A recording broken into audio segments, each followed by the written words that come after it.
Hey, welcome to Deplatform.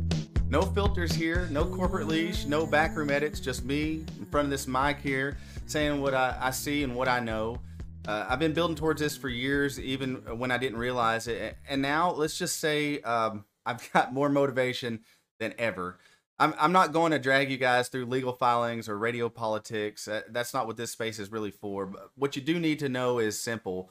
I've stepped outside the system, and I'm free to speak here. Free to dig into things most people in East Texas whisper about and never say out loud. But that's really why Deplatform exists, to name the tension between what's preached and what's lived, between what's official and what's real. So today I want to hit you with three cultural flashpoints that say everything about where we are right now. First, Taylor Swift. Not the celebrity gossip angle, but the actual billion-dollar force she's become around the NFL. Second, we've got Jay-Z and Diddy. These men, they're running the biggest halftime spectacle in America while facing scandals that would sink anyone else. And then third, right here at home, the taboo around gay marriage and the silent closet so many in East Texas live in. All three are at different stages, but they're the same theme: power, image, and the way we hide what's really going on. So if you're tired of being spoon-fed the polished script, stick with me. This is raw.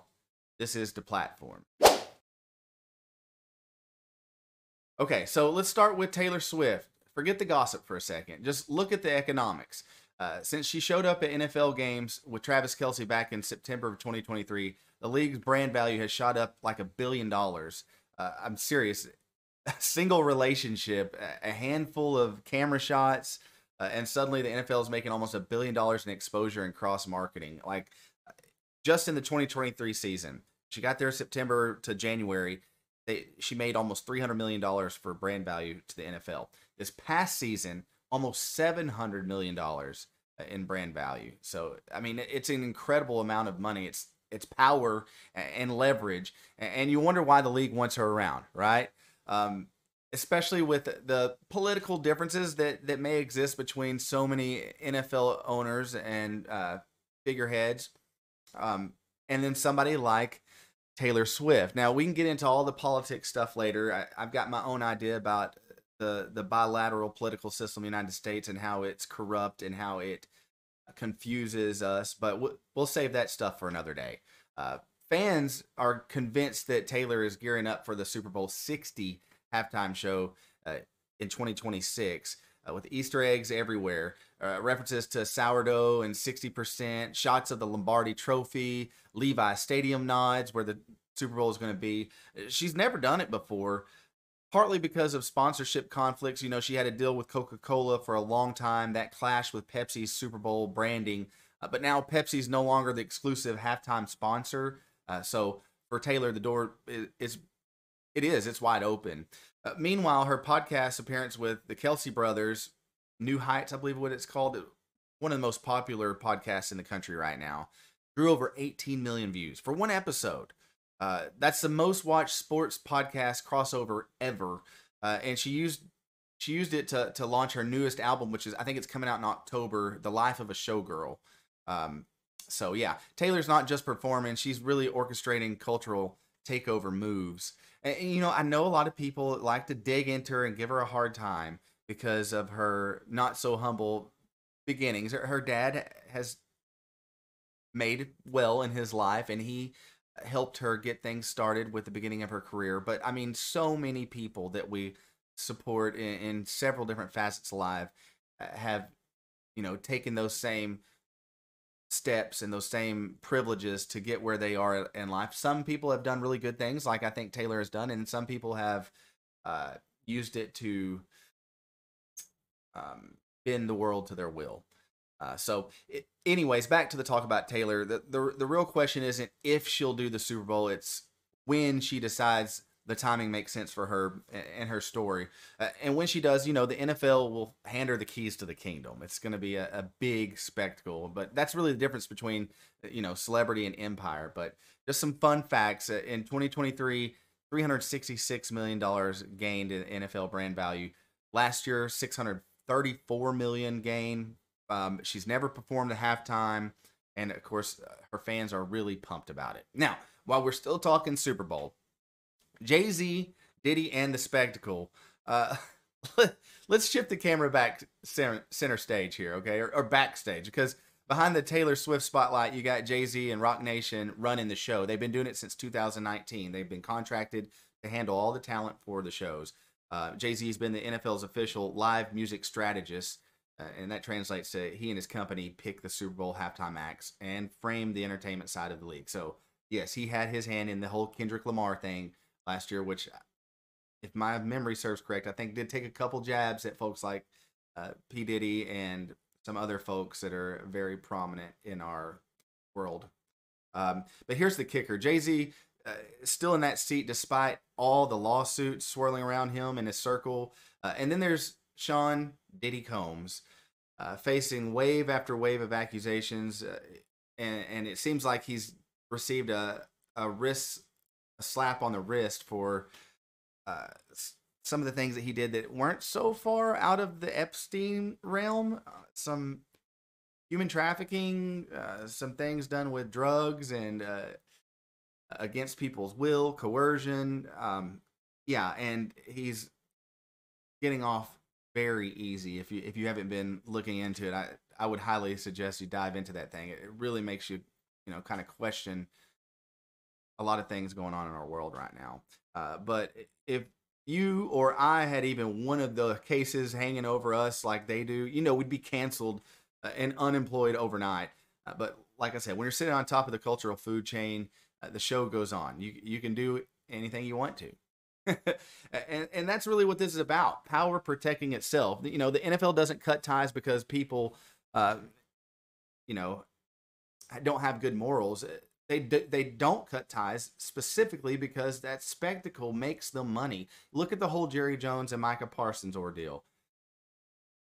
Sure, it could have been done long time ago, and they might have saved a few $1 million on his year-to-year contract. But the amount of money that they are generating through ESPN, through all these different sports outlets, talking about the Cowboys, keeping them relevant, even though their record has not proven to justify that in decades. That is the world that we live in. Spectacles just sell. Even still, with Jay-Z facing the scrutiny he is facing, Diddy being radioactive at this point in the headlines, in boardrooms, they still calculate the draw. I mean, the NFL still is looking at the dollar signs more than the cultural obligations or the responsibilities as a leader for American minds, which I think all media outlets really should consider themselves. We even down to the smallest, most insignificant podcast out there, there's somebody watching. It might only be 1 or 2 people, it might be 200, but even still they're watching, and that means that you've got some sort of influence on them. That's why a lot of these folks out here are called influencers, and they get paid for it because they help to influence people in their decision making, whether it's shopping or voting or sexuality. That's what this camera does. That's what those TV screens do. And the NFL is just looking like any other business how to maximize their profits. But pop culture hasn't been silent about the whole thing. 50 Cent, of course, took his shots literally mocking Jay-Z with AI videos after lawsuits came out. I think that's a little hip-hop culture flipping scandal into content. Jay-Z has never been one to shy away from controversy. He's the kind of guy, I don't know a whole lot about his story. I know that he has been shot in some, I think, gang-related activity. But with that knowledge in mind, just myself, if I've ever been shot by anybody, I'm probably going to tread on really lightly because the ice could break anytime, and I'd be worried about the boogeyman showing up with their AKs or whatever. But he's not. He still says what he has to say.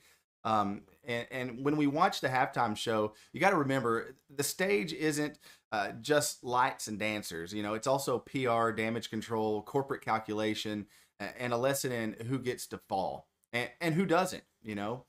So we got to keep an eye on that thing. Could Diddy wind up getting an opportunity to be the center stage for the halftime show? Yeah, in 2025, the way that we've seen, foul actions be rewarded, with profit, with attention, with, sweeping things under the rug. It's absolutely possible in the world that we live in. And the funny thing is, there's going to be a large majority of people that don't have anything wrong with it because of the influence that's going to be given, the spins that are going to be put on things for people before they ever even get there. Now, leaving from Jay-Z and Diddy, I want to segue into something that's a little more localized and a little bit closer to my heart. So we'll bring it home here with the talk about gay marriage in East Texas taboo. First off, gay marriage has been legal nationwide for, I think, over 10 years. The Obergefell and Hodges case back in 2015 settled that whole deal. So on paper, the fight's over, but in reality, not even close, especially here in East Texas. In Texas, we've got over 100,000 same-sex households. More than half of those are married. And that's a huge jump from just a decade ago. Nationally, I think around 70% of Americans actually support marriage equality. Even in Texas, it's still about 62%. That's a majority. And yet, look at the culture. Every once in a while, you'll hear somebody with a progressive mind say something silly like, oh, gay people have just as much right to be miserable as the rest of us. I think that is true, and I think the majority of people probably feel that way. But when it comes to public perception, it comes to cultural norms, it comes to social hierarchy, that sentiment does not get expressed like it should. I mean, just the fact that everyone has the right to love someone. That's my opinion, and I don't care if you don't like it. I don't care what you think about me. I'm completely comfortable in my sexuality. If you ever want to have a talk about those kinds of things, hit me up, DM me. We can talk about it in person, on the phone. I'm completely comfortable with that stuff. But there's a lot of folks here that I know that aren't. A lot of folks in East Texas, you will meet, and I've had it disclosed to me by the individuals themselves, but you get a lot of information from the gossip circles that exist in our communities. And also, if you know how to read body language at all, and you know people, you know their habits, and you're around them long enough, you'll realize there's a much higher percentage of people that live in the closet here in these communities than realize. Some of them married with children, in a heterosexual relationship. But that's kind of the whole point of me bringing this thing up. Is I had a friend on social media the other day, very well respected, not just by me, but by many people in his community, has done a whole lot to give back to the community and really created a better place in the community that he lives in. But he and his husband are obviously two gay men living in a gay marriage. And he posed a question on social media the other day, do you have a problem, or do any of my friends have a problem with gay men being married? If so, why? And of course, nobody responded that they have a problem with that. But you and I know, if we go in the locker rooms, or we go in the back of the bar, or we grab a beer with any of our old school buddies, you're going to hear their opinion about it. And it's not nice. It's not friendly. It's often fear-based. And I just don't understand why. What is the fear there, unless you have your own insecurities, you have your own contradictive tendencies, your own urges that make you feel like, ooh, that's taboo, so taboo, I need to stay away from it. I say I don't understand it, but I really do understand it. And I think it has a whole lot to do with the way that our culture has been groomed and conditioned over centuries here in this country. That being said, the Southern Baptist Convention just passed a resolution calling for the Supreme Court to overturn that gay marriage act that passed in 2015. And politically, the fight is still alive. Legally, protections are fragile. Texas doesn't even have full statewide nation or non-discrimination laws for LGBTQ citizens. So you can be married and still get denied housing or services, maybe even jobs here in Texas. But the taboo, let's be honest. There are men here in East Texas living double lives, married to women, raising kids, showing up at church, while hiding who they really are. It's not a judgment, folks. That's just the reality.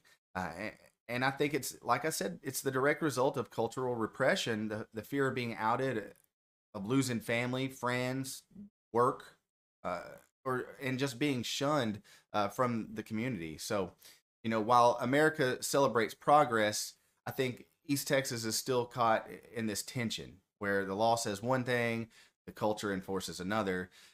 And that's why these conversations right here really do matter, because, you know, silence doesn't protect people. It suffocates us. So yeah, keep that in mind. Whenever you're talking to someone, try to be a little bit open-minded about who they are or why they're saying what they're saying. And even if, you know, this is something else that I want to share, because I got friends from all different walks of life. I grew up here in East Texas, son of law enforcement officer, and educators. Spent a lot of time out in deer camp, a lot of time riding horses and doing all kinds of guy stuff. And you hear all sorts of crazy xenophobic type of things. But I think, you know, a lot of these conversations and like my friends' question on social media are spurred from ignorance or curiosity from people that don't understand sexuality. And it's not just sexuality, it's also with race. You know, I hear people pose questions or make comments to other folks that are of a different sexuality or different race than they are, and I think genuinely it's because they want to understand. I think they grow up with these cultural norms or these stereotypes and about people that are different than them being bad, being sinful. But then they get to know these folks, they develop a personal relationship with these folks, and they start to discover, wait, hold on, they're not a bad person. So why do I feel this way? And instead of, you know, looking internally and kind of breaking down our own upbringing, we do the easy thing. We see Joe over next door, the minority gay man, and we ask him, hey, why is it like this? Why are you that way? And, you know, it's, you can't help but be put on defense if you're constantly attacked for those sort of things.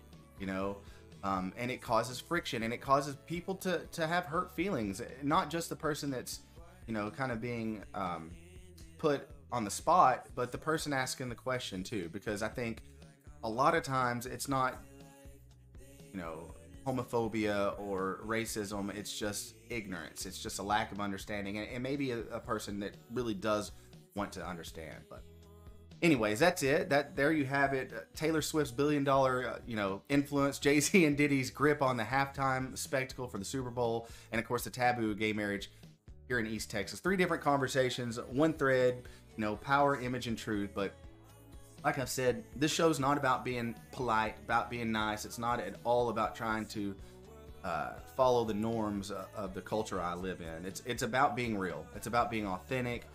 You know, we're not always allowed to talk about things that we want to or that we probably should. It's usually the exact thing that we need to talk about. So this is only the beginning for Deplatform. If you're listening or you're watching, you're already part of it. So thanks for sticking with me. I really do appreciate it. I'll be back with more honesty, more heat, more things that you're not supposed to say in East Texas, because, you know, once you've been deplatformed, you got nothing else to lose, right? And that's when the truth gets good. So hang tight. We'll be back with more.